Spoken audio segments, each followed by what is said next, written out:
मधुर आवाज़ चैनल में आपका स्वागत है। हमारी आज की कहानी है बिन माँ का मायका।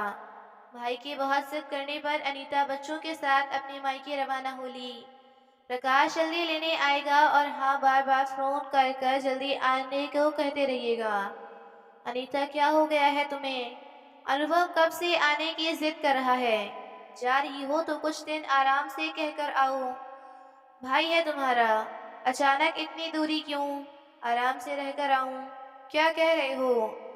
तुम्हें तो बस अपनी स्वतंत्रता से मतलब है, किसी दूसरे की भावनाओं से कोई लेना देना नहीं। कह दिया ना, 2-4 दिन बाद वापस आने की जिद करना। बस यही एक कहना मान लो।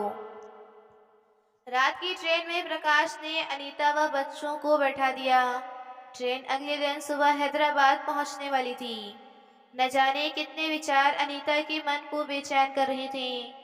जल्दी सोने से सुबह जल्दी होगी, इस विचार से बच्चे सो चुके थे। ट्रेन के हर झटके से अनीता हर बार कुछ नया सोचने लगती। ट्रेन ट्रेन की आवाज। हाँ जी प्रकाश, सोई नहीं? नहीं, मेरी याद आ रही है। हाँ, अब बाकी तो जिंदगी में बचा ही क्या है। सुनो, ट्रेन समय पर चल रही है, सुबह जल्दी पहुंच जाओगे। ऐसा करता हूँ, अनुपम को फोन कर लेने के लिए कहने को कह देता हूँ।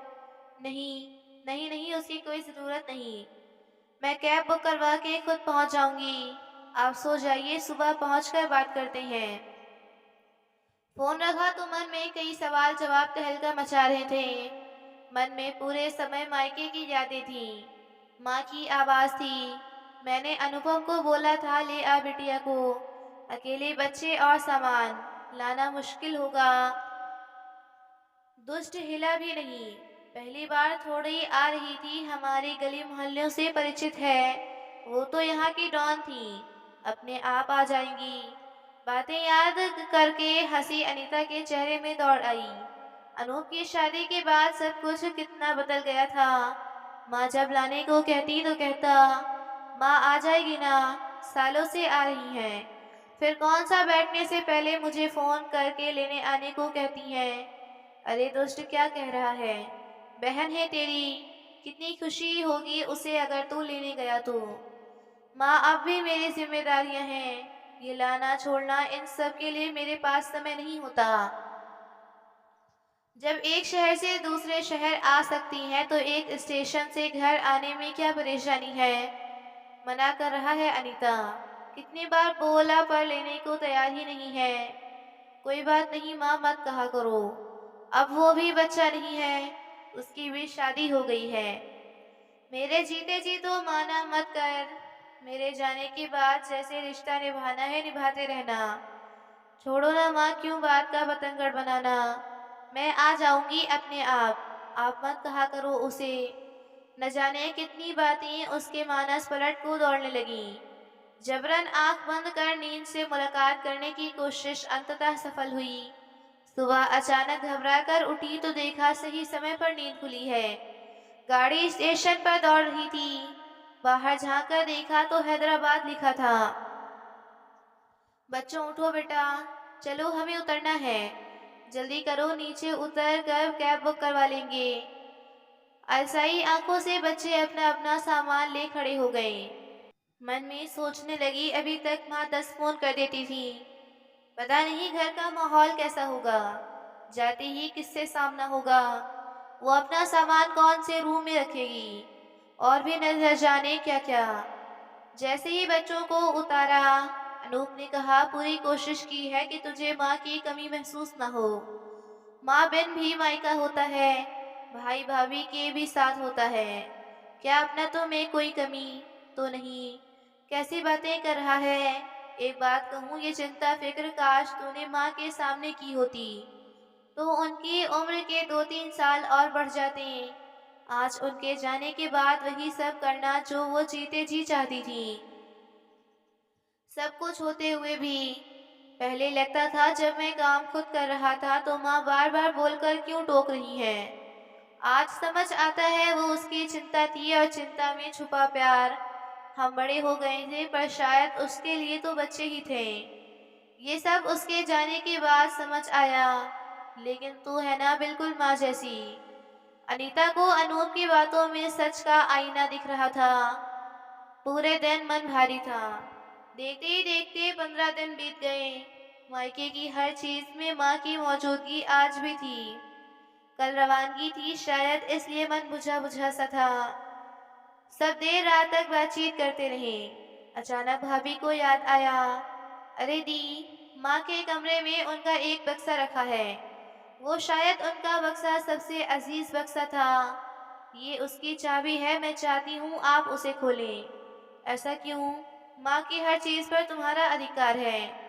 जब हमने किसी चीज के लिए कभी कुछ नहीं कहा तो आज ये संदूक और उसकी चाबी। जी, माँ हमेशा कहती थी इसमें पूंजी है।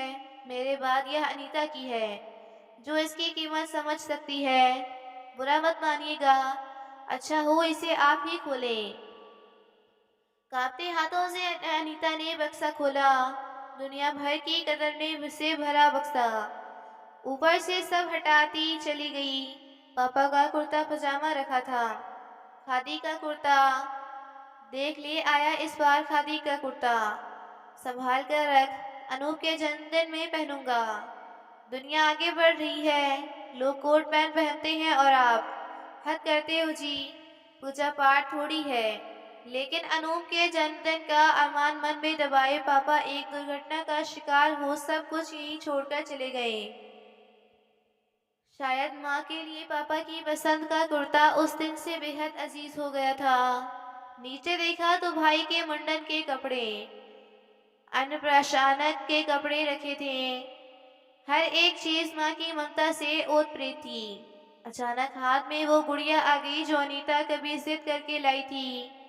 अनीता अब जिद की तो चांटा लगने वाला है। माँ दिला दो ना वो गुड़िया। दिमाग खराब है तेरा? इतनी महंगी गुड़िया कुछ और ले ले बेटा। थोड़े दिन बाद तो इसकी तरफ झांकेगी भी नहीं। लेकिन अनीता पर तो बस बड़ी सी गुड़िया का भूत सवार था। लगा थोड़े दिन खेल उसे पटक दिया। पर माँ ने उसे हमेशा यह कहकर संभाल लिया कि तेरी बेटी को दूंगी। कितनी ऐसी यादें उस संदूक में कैद थी जो शायद एक माँ के लिए बहुत खास थी। भाभी क्या ये संदूक में? हाँ हाँ दी, इसकी कीमत आपसे ज्यादा कोई नहीं समझ सकता। देर रात तक बात कर सब सो गए। अनीता मध्यम रोशनी के दीवार पर लगी माँ की तस्वीर को देखती रही। कहाँ चली गई माँ? सब कुछ होते हुए भी तुम्हारी कमी कोई पूरी नहीं कर सकता। पलक झपकाते ही माँ साथ थी। अनीता सारा सामान रख लिया ना? ये देख, ये साड़ी तेरे लिए रखी है, रख ले इसे। माँ ये तो तुम्हें मामा ने दी थी, तुम पहनना। नहीं, मैं पहनूं या तू पहने एक ही बात है। मैं ये रंग कहाँ पहनती हूँ, उसी दिन तेरे लिए रखती थी। ये ले, ये अचार की शीशी भी रख। माँ भाभी क्या कहेंगी? कोई कुछ नहीं कहेगा। ये मैंने चुपचाप तेरी पसंद की डालकर रखती थी, रख ले बैग में। सुबह विदाई थी। चुपके से पर्स निकालकर एक रुमाल में लगी गांठ खोलने लगी और कुछ पैसे निकाल बिटिया के हाथ में रख दिए। ये क्या माँ, इतना कुछ तो दिया है। मेरा आशीर्वाद है बेटा, अभी तेरे पापा होते तो बिना कुछ का बहुत कुछ करते। चल जल्दी कर, कुछ खाए बिना घर से नहीं निकलने दूंगी। ससुराल में ऊंच नीच हो तो बात नहीं दबा देना, खुश रहना। और इतना कहकर माँ ने प्यार भरी छपी दे दी। अनीता अनीता सोती रह गई, ट्रेन का टाइम हो गया है। हाँ माँ कह जैसे ही आंखें खोली भाभी सामने खड़ी थी। मन में आया कह दूं, क्यों उठाया भाभी? माँ के सानिध्य में थी। फटाफट वो तैयार हुई, भाभी ने नाश्ता करवा दिया, विदा कर दिया। भाई भी पीछे खड़ा था। दी आती रहना, जल्दी जल्दी आना। सीने से लग दोनों के आंसू छलक पड़े। कभी पराया मत समझना। तेरे मायके में तेरा सम्मान हमेशा इसी तरह होगा। ये एक भाई का वादा है। मुस्कुरा माँ की फोटो को प्रणाम कर जाने लगी। जा रही हूँ माँ, आज तेरे बगैर मायका क्या होता है ये जान लिया। तुम सिर्फ आंखों से दूर हुई तो तुम्हारी मौजूदगी तो मायका शब्द में है। घर पहुंच गुमसुम बैठी थी। क्या मैडम, तुम तो 2-4 दिन में आने वाली थी। भाई के मुंह में बंद कर रह गई। खूब आप भगत कर दी तेरे भाई ने। सारे गिले शिकवे लगता है दूर हो गए। तुम तो जाने से पहले ही घबरा रही थी कैसे लगेगा माँ के बिना मायके में। आंखों में आंसू लिए भरे गले से बोली, माँ बिन मायका मायका नहीं होता। उसकी मनोहार डांट प्यार सब अपने आप में अनूठा होता है। उसका गले लगाना, उसकी बातों में अपना बचपन जी लेना।